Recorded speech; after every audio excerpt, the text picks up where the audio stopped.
मराठा समाज विधानसभा निवडणुकीच्या रिंगणात उतरले। मराठा समाजाचे 50 आमदार निवडून आणण्याची भीष्म प्रतिज्ञा करण्यात आलेली आहे।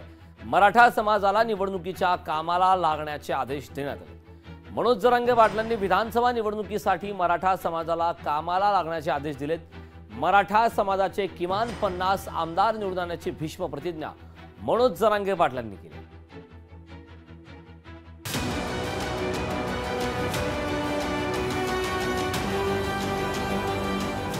मराठा समाज विधानसभा निवडणुकीच्या रिंगणात।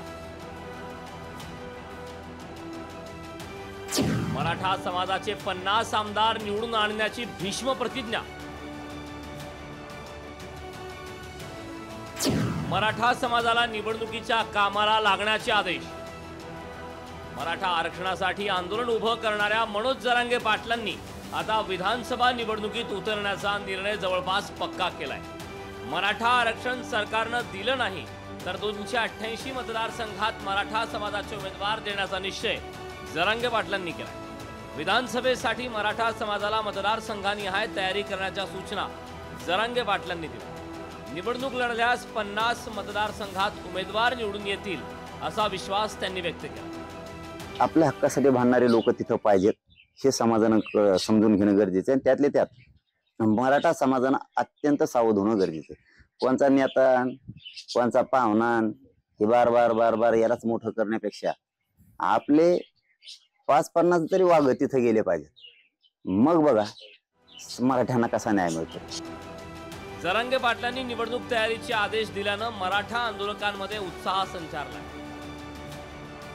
त्यांनी जी त्यांच्या डोक्यात जी संकल्पना आहे ती नक्कीच ते राबवतील आणि जर त्यांनी सांगितलं असेल की उभं राहा तर ते नक्कीच माणसं उभा करतील आणि आमदार जर आमचे निवडून आले तर आम्हाला हक्काचं आरक्षण मिळेल म्हणून त्यांनी समाजाला मेसेज दिला असावा। जरांगे पाटील म्हणतात 50 आमदार येतील पण जनतेचा विश्वास बघता ही सत्ताच जरांगे पाटलांची येणार आहे, सर्व 18 पगड जातीची येणार आहे असं मला वाटतंय। स्वाभिमानी शेतकरी संघटनेनंही मनोज जरांगेंसोबत आघाडी करण्यास उत्सुक असल्याचं सांगितलंय। सगळ्या घटकांना एकत्रित करायचा असं आमचा एक प्रयत्न। सध्या तरी त्यांची तब्येत बरोबर नसल्यामुळे ती काय जास्त त्यांनी प्रतिक्रिया व्यक्त केली नाही, परंतु एकूण दोन्ही आघाड्यावर ते नाराज आहेत असं एकूण त्यांचा सूर आहे। मनोज जरांगे पाटील निवडणूक लढणं टाळतील असं जाणकारांना वाटतं, पण हक्काचं आरक्षण न मिळाल्यास जरांगे पाटील ही केजरीवालांप्रमाणे आंदोलनातून राजकारणाकडे वळण्याची शक्यता नाकारता येत नाही। सुधाकर जाधव, लोकशाही मराठी, जालना।